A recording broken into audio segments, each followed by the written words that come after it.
Hi, today we will be presenting on innovative project delivery for the Blue Plains Tunnel.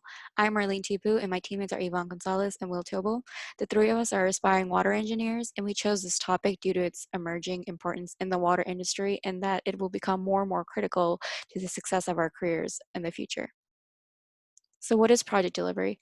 The project delivery method is a system used to organize and finance design, construction, and operations and management for a structure or facility. It is typically a legal agreement between one or more parties and is a major aspect of construction engineering.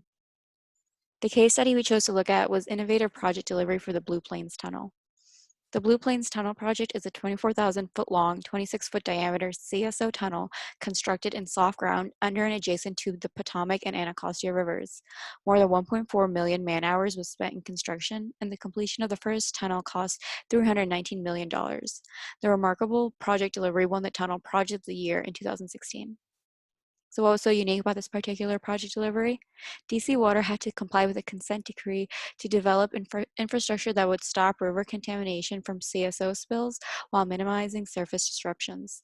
To ensure longevity of the project's success and its service life, DC Water chose to explore alternative delivery methods, including ways that would combine environmental success of the project to financial success. In 2008, a PPP was formed with consultant engineers Greeley and Hansen, commissioned to analyze system hydraulics, and Jacobs Associates advising on tunneling.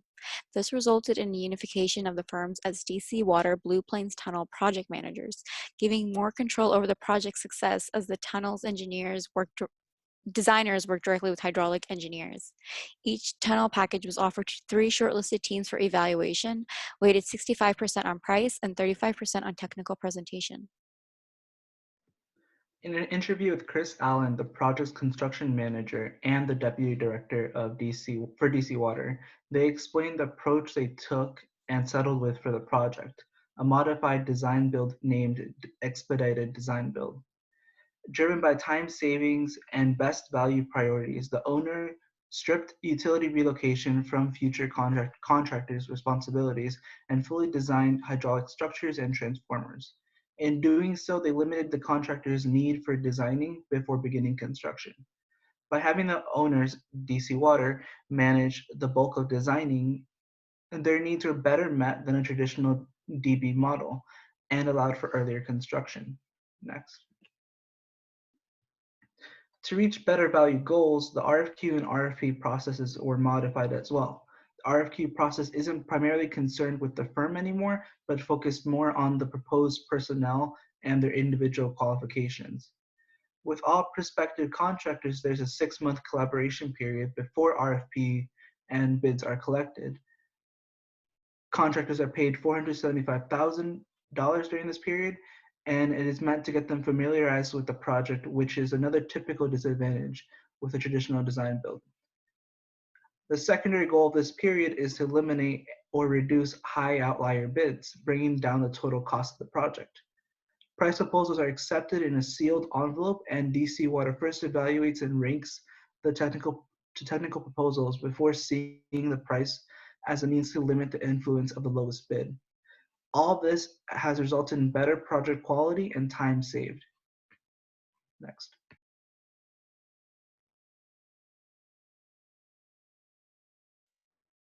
Most public utility companies use regular municipal bonds to secure funding for capital improvements.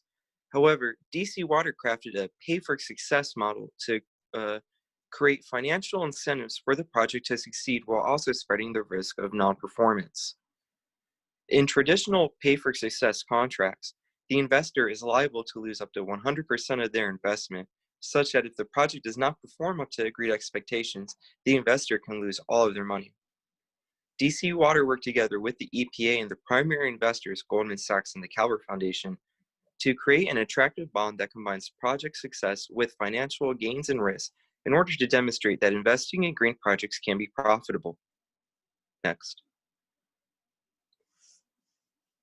This was the first major capital improvement project in the nation to utilize environmental impact bonds, which tie the interest paid to investors on the project's success. The tender amount depends on the success of the project, with less interest being paid in the event of underperformance as to not burden DC Water with massive interest payments as they try to redesign the project to meet legal requirements. and more interest being paid to the investors if the project performs to agreed levels. Next. By opting for an expedited design-build project delivery method in place of traditional design-bid-build methods, which is utilized by most public utility companies, the project has been an overall success in terms of speed and quality of the final product. The use of the environmental impact bonds also showed that investing in municipal green projects can be worthwhile, with DC Water now meeting legal environmental regulations and the project investors receiving a financial return. The DC Water Blue Plains Tunnel project also demonstrates that success can be realized among all parties involved when utility companies use non-traditional methods to design and finance major capital improvements. And moving forward as engineers, it is important to consider innovative delivery methods as they become more common in the industry and therefore become more critical for project success in the beginning phases. These are our sources. Thank you so much for watching.